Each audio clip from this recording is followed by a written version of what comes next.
Have you ever felt like no matter how much healing work you've done, you keep getting the same results? Like maybe you keep attracting the same kind of toxic relationship or financial struggle or betrayal, and it can feel really disheartening and frustrating when you're doing everything you can, but you keep getting more of the same instead of the change that you're craving. I know this feeling so well because I have been stuck in this cycle myself, and after years of trying everything, nothing seemed to change until I understood the core concept that shifted everything for me. So in today's video, I'm going to share this concept with you, and I hope it helps you break through this cycle once and for all so you can start creating the life you're actually after. So the first thing we have to acknowledge is we don't actually attract what we want. We attract what feels familiar to our nervous system and subconscious. What this means is that somewhere deep inside, we have an emotional blueprint that dictates what love is supposed to feel like, what safety is supposed to feel like, what success feels like, what being worthy feels like, and whatever we base this blueprint off of, our body memorizes as home. And if our home was a place of chaos or pain or instability, that will always feel safer to us than something that feels unfamiliar and new and unknown. This is why most people leave their toxic relationships and then go right back. It doesn't mean they don't know it's toxic or that they want to stay in it. It just means that that particular dynamic feels more safe and familiar to them than something that feels different. The way I explain this to my clients is that we're all raised with a set of emotional building blocks that get cemented into our nervous system from our earliest experiences. Our parents, caregivers, teachers, and other role models show us how to feel and what to expect in relationships through their behavior towards us and in our culture at large. So for example, let's say we grew up with a parent who was emotionally abusive, invalidating and overly critical. Our young brain would naturally look to our parent as our guide for understanding what love is supposed to feel like. And if our parent showed us that love looks like yelling and criticizing and harsh punishment, then that becomes our blueprint for what love is supposed to feel like. Then, as an adult,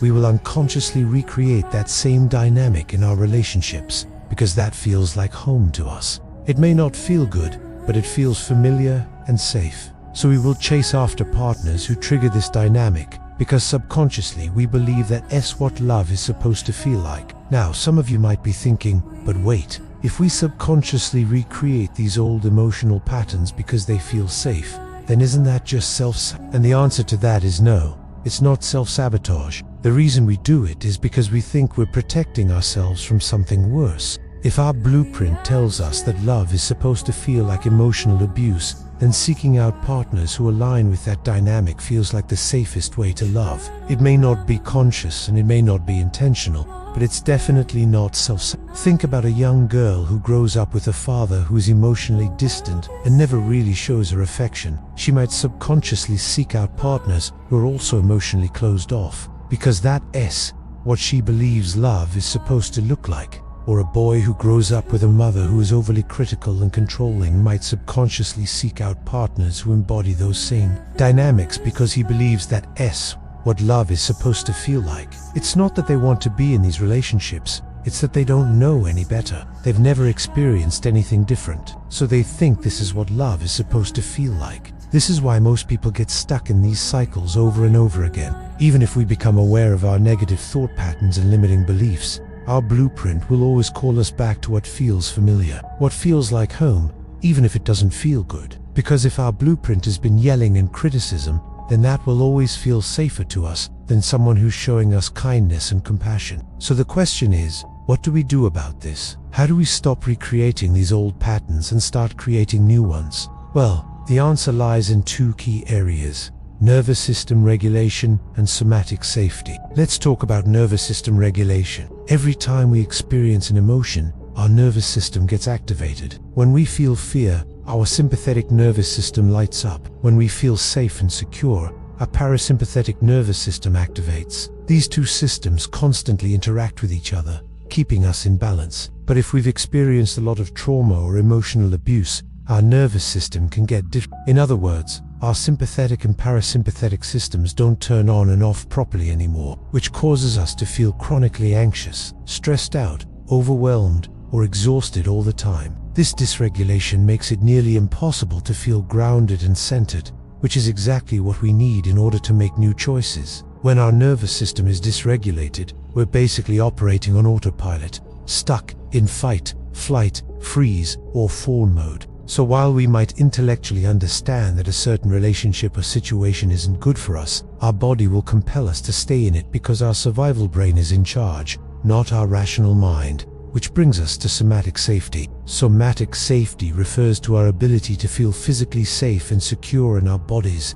and in the world around us. If we've experienced physical, emotional, or sexual abuse, our body can remain in a constant state of hypervigilance or guardedness. This means that even when we're in what seems like a safe environment, our body will still be on alert for danger, which makes it difficult to relax and be vulnerable. This is why most survivors of trauma struggle to feel intimacy in their relationships. They may feel connected intellectually, but their body remains shut down and unable to fully open up. So in order to break out of these old patterns and create new ones, we must first address our nervous system regulation and somatic safety.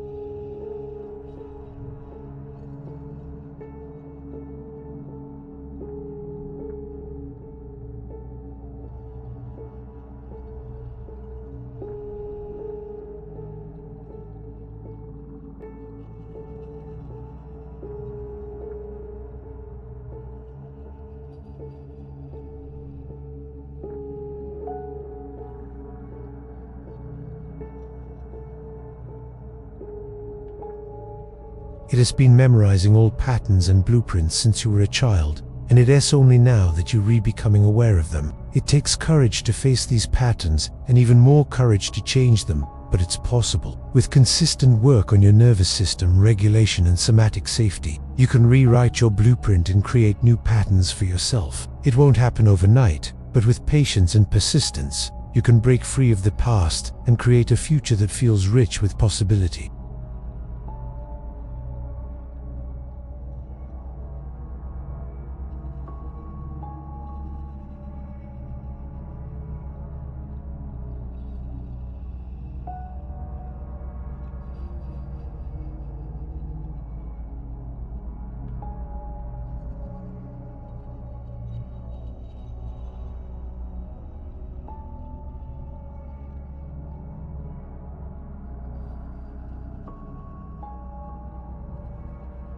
Please remember to like and subscribe if you found this helpful, and feel free to share it with anyone who might benefit. Sending you all so much love, and I'll see you next time.